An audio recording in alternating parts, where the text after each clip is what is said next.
আসসালামু আলাইকুম রহমতুল্লাহ বরকাত। আমাদের এক ভাইয়ের প্রশ্ন হচ্ছে যে তিনি জানতে চাচ্ছেন যে তিনি একটা কথা জানেন হাদিস সম্মত যে রসুল আকরম সাল্লাহ আসলাম মুসল্লির সামনে দিয়ে যেতে নিষেধ করেছেন এবং সেটার ভয়াবহতা উল্লেখ করেছেন এক হাদিসের মধ্যে। যেমন আমরা দেখতে পাই বুখারী এবং মুসলিমের একটা হাদিসের মধ্যে আবু জুহাইম রাদিয়াল্লাহু আনহু থেকে বর্ণিত, রাসূলুল্লাহ সাল্লাল্লাহু আলাইহি ওয়াসাল্লাম ইরশাদ করেন, লাউ ইয়ালামুল মাররু বাইনা ইয়াদাই আল মুসাল্লি মাযা আলাইহি লাকানা আন ইয়াকিফা 40 খায়রান লাহু মিন আন ইয়ামুররা বাইনা ইয়াদাইহি।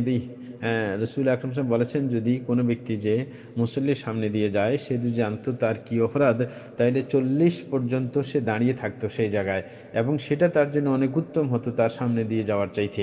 যে 40 পর্যন্ত সে অপেক্ষা করবে, হ্যাঁ, সেটার ভয়াবহতা জানলে সেটা তার জন্য অনেক কল্যাণকর, হ্যাঁ, তার সামনে দিয়ে যাওয়ার চাইতে। আবুন নাদার একজন বর্ণাকারী হাদিসের, তিনি বলেন, আমি বলতে পারবো না নিশ্চিত করে যে রসুল কি 40-এর পরে দিন বলছেন না মাস বলছেন না বছর বলছেন।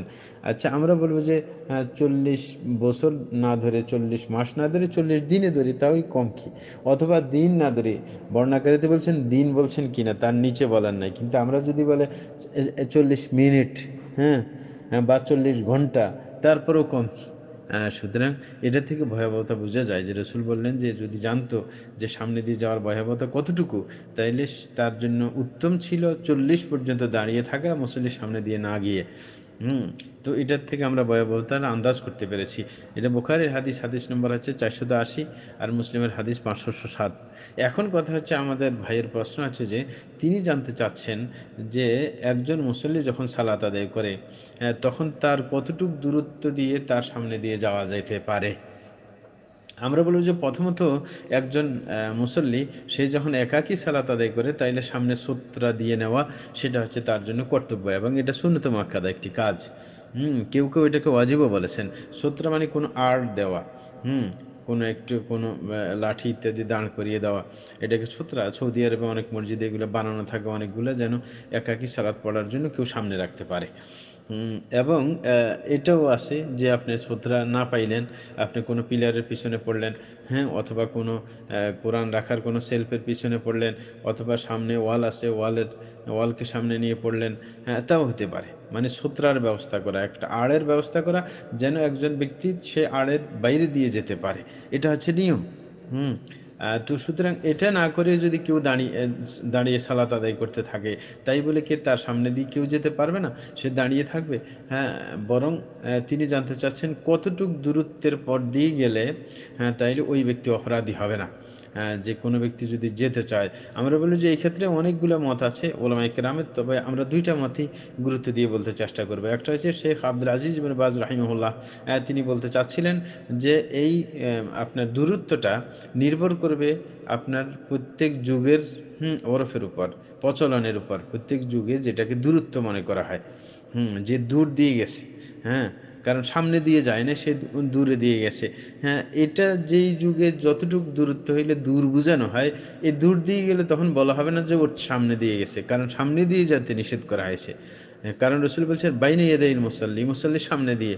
তাইলে অনেক দূর দিয়ে যদি যায়, যেই যুগে যতটুকু দূরত্ব মনে করা হয়, সেই দূরত্ব দিয়ে গেলে যদি বলা না হয় যে এতটুকু দিয়ে যাওয়ার পর যে তার সামনে দিয়ে গেছে, তাইলে এটা হয়ে যাবে, এটার কোনো নির্দিষ্ট সীমা নাই। তবে আরেকটি মত আছে, সেটাই অধিকাংশ আলেমরা মত দিয়ে থাকে। সেটা হচ্ছে একজন মুসল্লি যেখানে দাঁড়ায় তার থেকে 3 হাতের পর দিয়ে গেলে, হ্যাঁ, মানে তার সিজদার পরে 1 হাতের পর দিয়ে গেলে, হ্যাঁ, এটা দূর দিয়ে যাওয়া হয়। অথবা হ্যাঁ, মুসল্লির সেজদার জায়গার পর দিয়ে একটা ছাগল যাওয়ার পরিমাণ, হ্যাঁ, জায়গা যদি থাকে তারপর দিয়ে যদি যায়, তাইলে সেটা দোষের হবে না। হ্যাঁ, এই দুইটা আপনার হাদিস দ্বারা বর্ণিত আছে, ইঙ্গিত পাওয়া যায়। একটা হচ্ছে সাহেব ইবনে সাদ রাদিয়াল্লাহু আনহু হাদিস, তিনি বলছেন কানা বাইনা মুসাল্লা রাসূলিল্লাহি সাল্লাল্লাহু আলাইহি ওয়াসাল্লাম ওয়া বাইনাল জিদারি মামাররুশ শাত, যে রাসূল আকরাম সাল্লাল্লাহু আলাইহি ওয়াসাল্লাম যেখানে নামাজ পড়ছিলেন সেই জায়গা এবং যে ওয়ালের দিকে ফিরে সালাত আদায় করছেন, এই দুইটার মাঝখানে আপনার জায়গাটুকু যেটা ছিল, যে এখানে রসুল সালাত পড়ছেন, সালাতের বাইরে এতটুকু জায়গা ছিল যে ছাগল যাইতে পারে। এটা বুখারীর হাদিস 474 নম্বর, মুসলিমের হাদিস 508 নম্বর।